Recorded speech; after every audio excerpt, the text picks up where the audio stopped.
राधे राधे भक्तों, चैत्र नवरात्रि की ढेरों शुभकामनाएं। जय माता दी। क्या आप जानते हैं कि हम चैत्र नवरात्रि क्यों मनाते हैं? हम चैत्र नवरात्रि और शारदीय नवरात्रि को एक ही समझ लेते हैं, लेकिन चैत्र नवरात्रि के बारे में जानने के लिए हमें अपने पुराण को देखना पड़ेगा।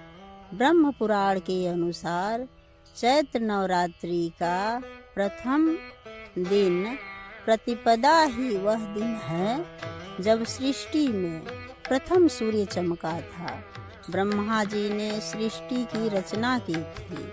आज से अरबों साल पहले इसी दिन समय का चक्र घूमना शुरू हुआ था। लेकिन यह पर्व मनुष्यों में कैसे प्रचलित हुआ, इसी को कथा के रूप में मैं आप सबको सुनाने जा रही हूँ।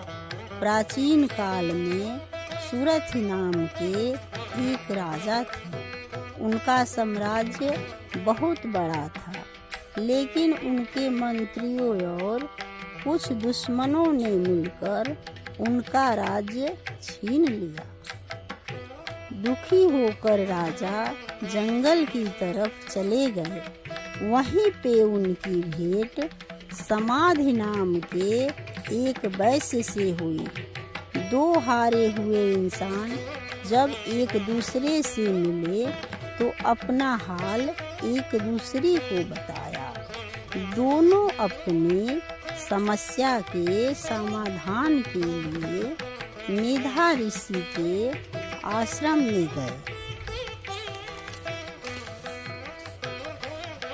और अपनी समस्याओं को ऋषि को सुनाते हुए ऋषि से उसका समाधान पूछा कि जब हमारा सब कुछ हमसे छिन गया है, तब भी हमको अपने परिवार और राज्य की चिंता क्यों हो रही है?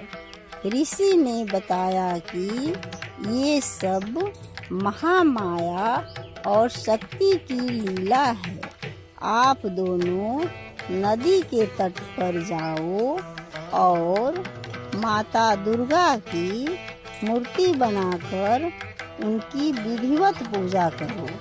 माँ शक्ति ही तुम्हारी समस्याओं का समाधान करेंगी।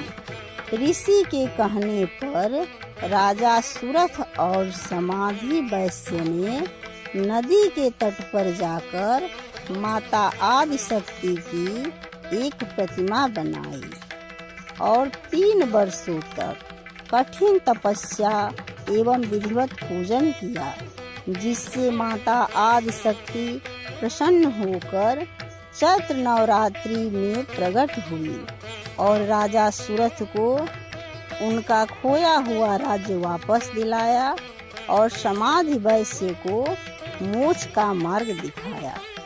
पुराणों के अनुसार इंसानों द्वारा की गई ये पहली आधिकारिक पूजा थी, जिसे आज हम चैत्र नवरात्रि के रूप में मनाते हैं।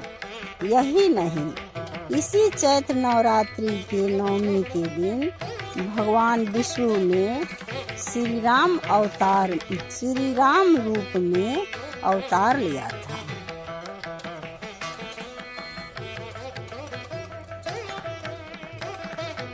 इस प्रकार चैत्र नवरात्रि ब्रह्मांड के जन्मदिन और उस आदि शक्ति की पहली विजय का उत्सव मनाना है। जय माँ आदि शक्ति।